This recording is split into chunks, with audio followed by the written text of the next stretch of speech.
Okay, Siri, welcome. This is the fourth video of Exodus 8. And we left off with this incredible superstellar miracle that appears literally out of dust, which symbolizes so much for us. The big thing that I always keep addressing to is the simplicity of us, that we are literally created out of this dust. And out of those speckles of dust, once again, Elohim does what only Elohim can do: create life out of nothing.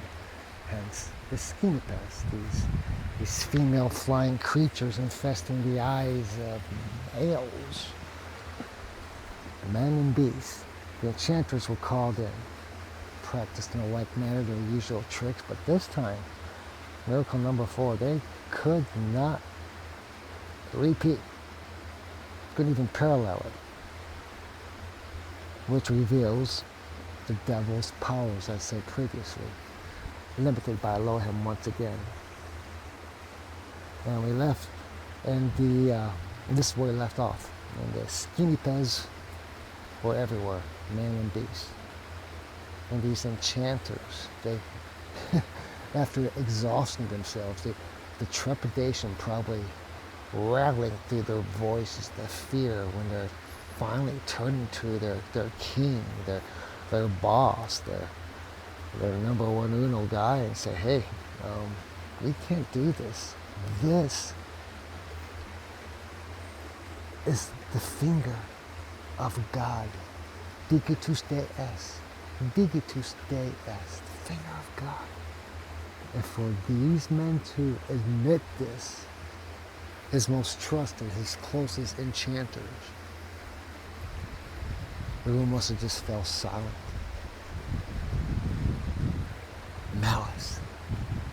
The enchanters were convinced to confess the power of our Lord by their affection, persisted in malice against the truth.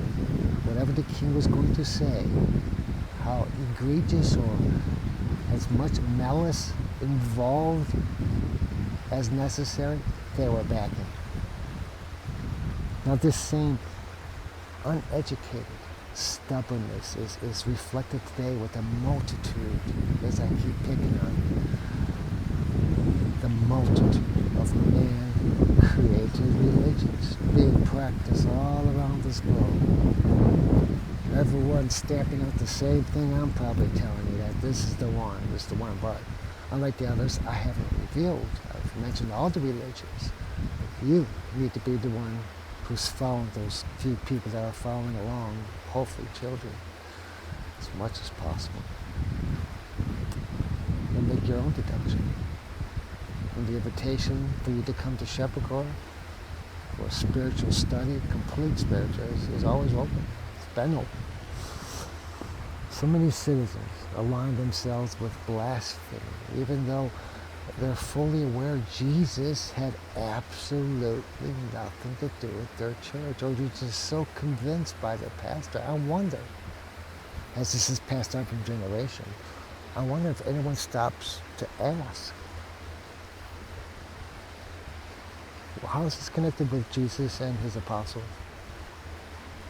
Simple question.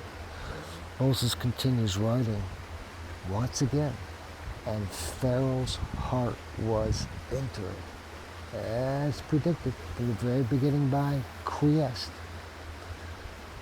And when those magicians said, finger of God, oh, he's grinding his teeth, everything's blocked out. He's not hearing anything, Moses or Aaron, what they said, the commands of our Lord.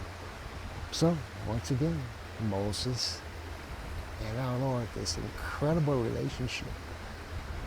How many times a week? How many times a day? Oh, it's just so marvelous. It just gets better, really. It gets better when they get to the desert. You'll see. So he tells Moses to rise early in the morning, approach Pharaoh, say to him, dismiss my people to sacrifice to me, and if you won't do this, I am going to unleash upon you and upon all your servants and upon all your people and all the horses, as a matter of fact, flies. Which brings us to miracle number 4. Did I say 4 previously? If I did, I misspoke. That was 3 for the sciniphes. This is 4. The first time this is the first time, if you haven't caught this, that Moses doesn't write of the removal of a previous miracle before instilling another one. It's the first time. Every one he tells you, he addresses. Sometimes the Lord tells you how to do it, and Moses does it, and the miracle leaves, like the frogs.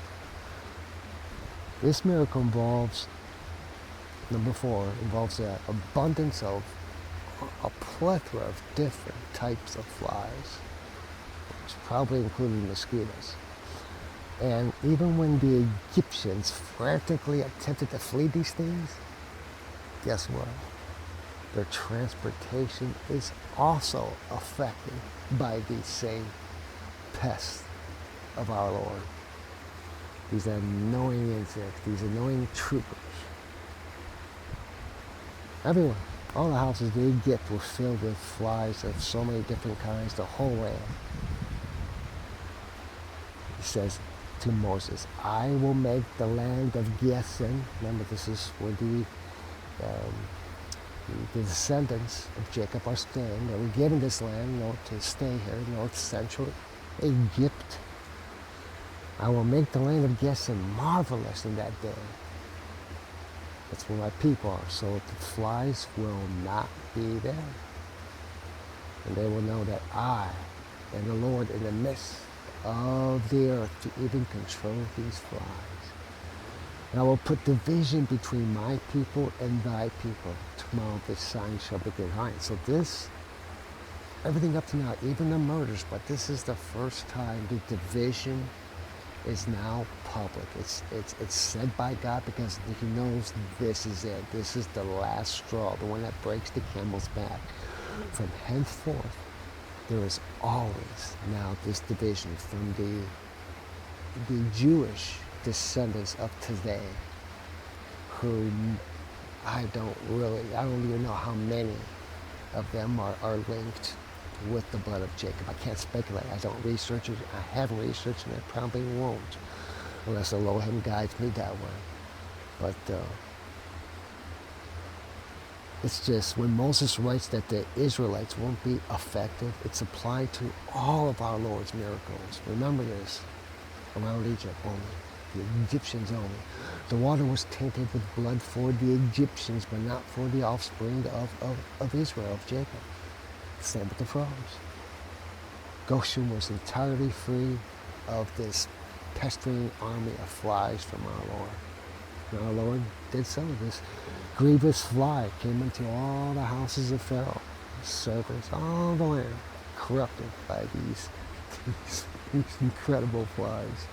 So and remember, it's this point on that division is now entered between the Hebrew, the Jacobites, the Israelites,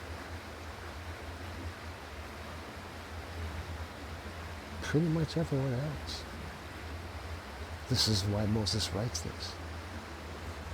Pharaoh calls in Moses and Aaron. You could even say Gentiles if you wanted to, I'm sorry. All right, so he calls in the 2 brothers and says to them, okay, go sacrifice your God, but in this land, here, Egypt. Wow, that instilling limitations. You can't do this. You can't test our Lord, as we pointed out before in Genesis, and you can't put limitations on our Father's church. Pharaoh still has it in his mind that he, as the God of Egypt, is in control of this situation. And since this is his land, All other gods are visitors. They must respect him.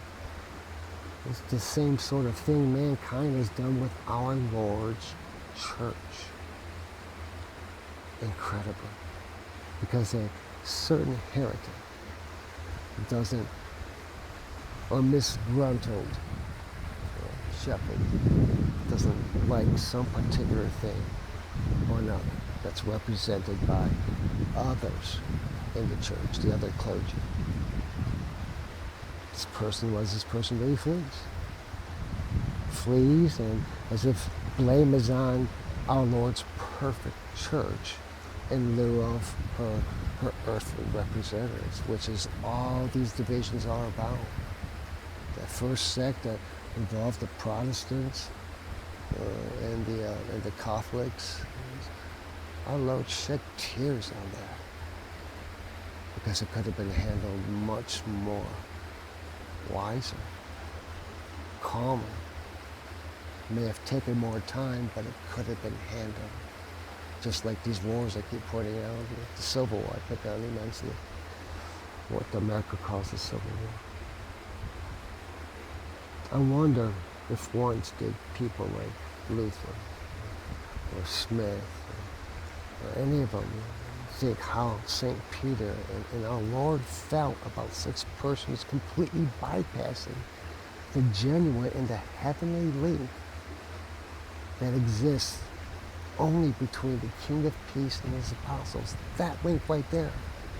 If your church, if your pastor, if your leader is not part of that blessed link, you must ask yourself, what are you doing here? All right. Until next we meet, let's see what else happens with this miracle number 4. Till then, just simple. Look forward.